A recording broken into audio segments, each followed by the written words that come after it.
It's definitely been pretty hectic lately. I've been rebuilding a transmission out of 2 blown transmissions.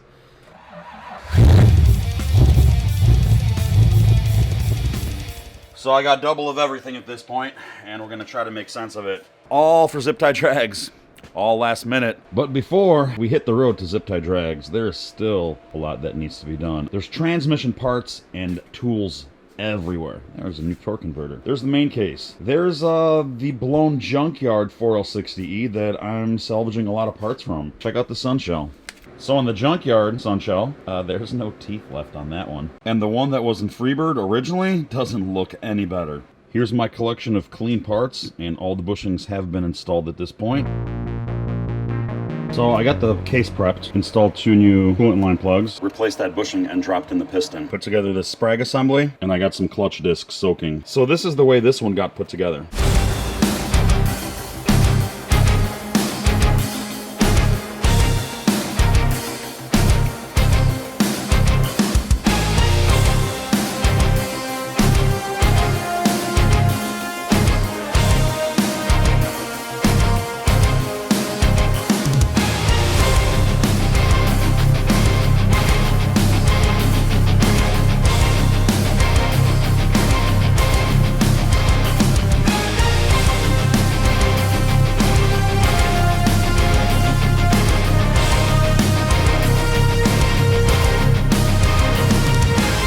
Alright, I'm slowly cooking. The reaction gear set is all put back together, and there's the new reverse input drum. I finally got the lower reverse clutches in. Next, I'm going to throw in this low reverse sprag assembly. Oh, getting closer and closer. Sun shell going in. Ring gear washer.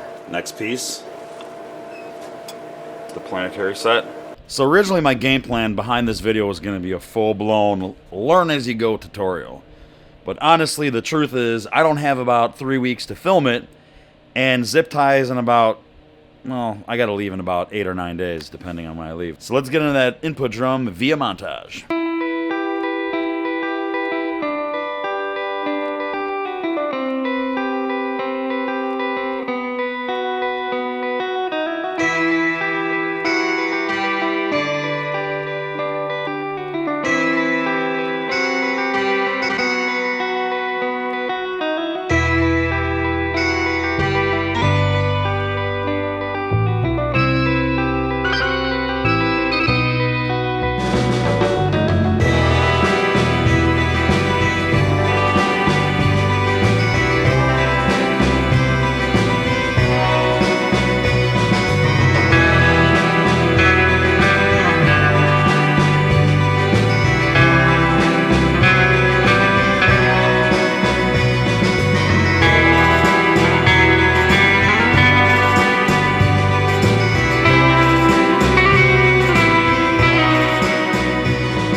So here's a little trick that I figured out on how to install these Teflon rings.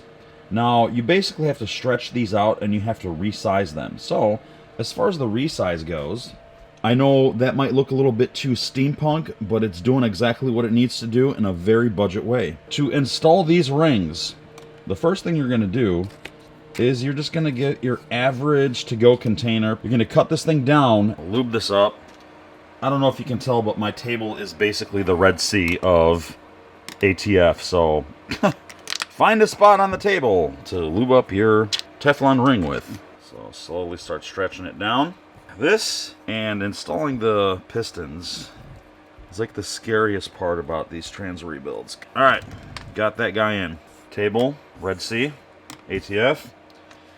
Do the same thing with the top one. Alright, so the second ring is going in into that groove. So now, as far as resizing these, what has worked for me is I'm going to wrap this once again, and I'm going to put 2 hose clamps in that spot. So that one's in.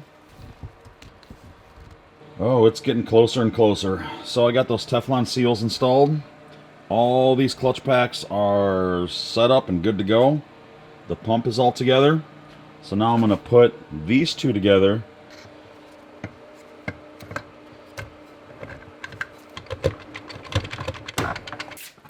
So if you're wondering how this thing is rigged up, this main case is sitting on top of a Muncie bell housing, and then the LS1 bell housing is below that. Okay.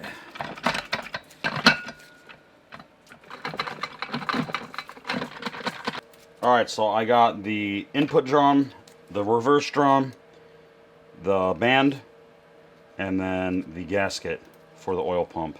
That's all good to go. The dowel pin that holds in the band is in place. So the next step and the final step of this main area is to throw in the pump.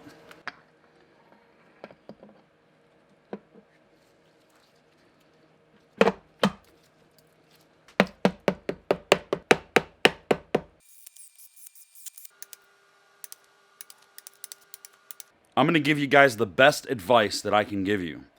If you plan on rebuilding a trans, rebuild it in the parking lot that has all the parts.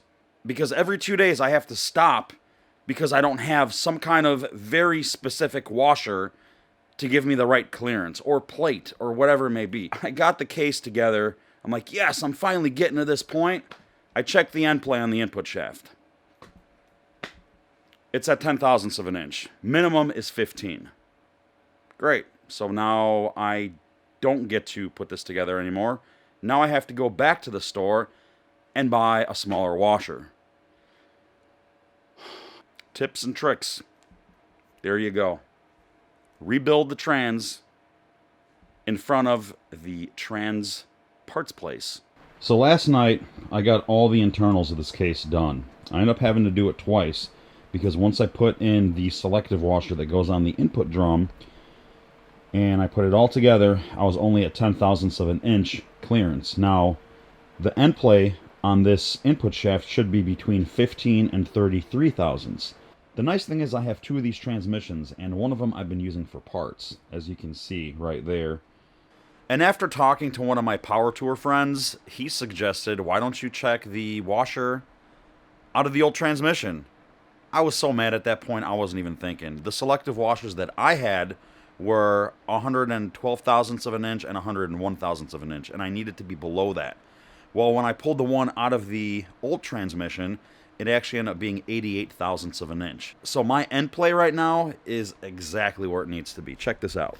Okay, with that being zeroed out, I'm right at about 25. So like I said, I got to be between 15 and 33. And I was actually below 10. And if you're below 15, what happens is the pump ends up expanding and swelling up. So yeah, there's bad things that would have happened if I would have left it with that clearance.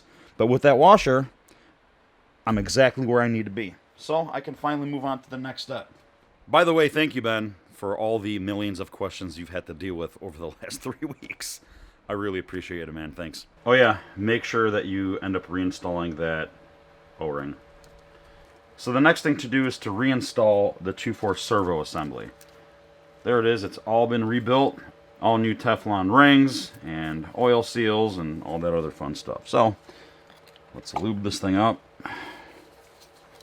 Now this might be a little tricky because ultimately what you have to do is you have to push this through to get a big old snap ring in there. The way I have this transmission set up right now, it's sitting against my bench, so I'm going to take a mallet, I'm going to push down on this, and hopefully that'll give me enough clearance to be able to put this ring in place. So I'm basically just pushing in with my leg. There we go. So that's seated. So hopefully this is enough space to get this ring in place. There we go. I was getting to that point where it was about time to throw that valve body on, but I used to have a trans kit in that original transmission. So now I'm swapping springs and also a shift valve out of this one and putting them in there. So that was last night, and I was getting close until I realized that this harness doesn't have the right plug on it. So the parts place gave me the wrong harness. I need this plug right here. That does not exist on this harness because this is a 2003 and up harness. So So I ended up having to rip out the harness out of the junkyard case. Got that piece out and kind of called it a day at that point. It was like 2 o'clock in the morning. Like, you know what? It's time to relax. So I decided to start tearing into the rear main seal. Never ending. All right, you guys know what that means. Finally, this thing is together. Let's throw it in that pile of shit. So that was an experience and a half because this thing is pretty high up. As you can probably not tell because it's too dark. We basically had to muscle up that transmission onto that jack. Now it's on the jack, kind of, for the most part. And I'm going to start wiggling it towards the engine and try to get this thing kind of put together tonight before I got to go to bed and go to work tomorrow. It's Monday, and I have to leave for Zip Tie on Wednesday. This is the point in the video where everybody should be like, oh my god, what's going to happen? Is he going to make it? Is he not going to make it? By the way, can you tell I'm unbelievably exhausted at this point? It's been 3 weeks of just non-stop Freebird. Alright, so it's Tuesday. We leave for Zip Tie Drags tomorrow. I've been in the garage for about 14 hours trying to get this car in order. With the help of my buddy Dan, which is coming with me to Zip Tie. But let me show you something. Yeah, this thing is all together. Most of the parts we wanted to put on this car, we did. And it rolls. Now, I don't know if it shifts through gears, but it rolls. That's way better than I've had in the last 6 months with this car. All right, boys and girls, I got good news and bad news. Let's start with the good news. Freebird runs. Wait, what was that? Oh, wait, what was that? You want to know the bad news?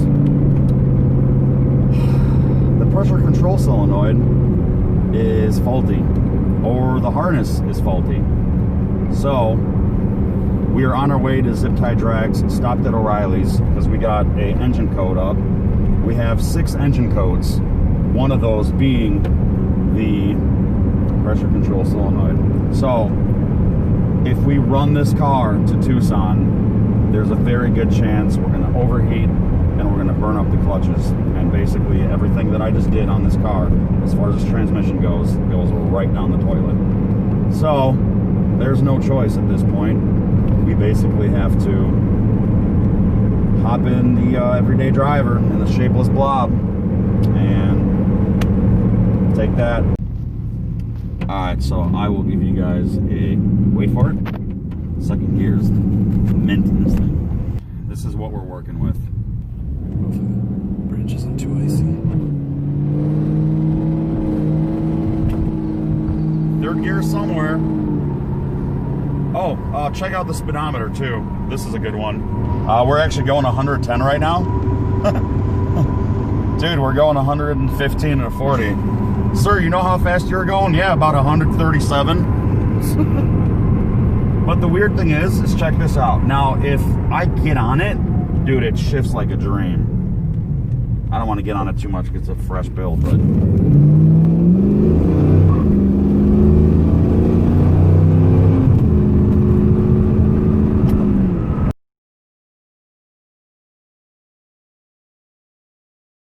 You know, if I could go back in time, I probably wouldn't take Freebird. If only I had a time machine. Dude, I'm in luck.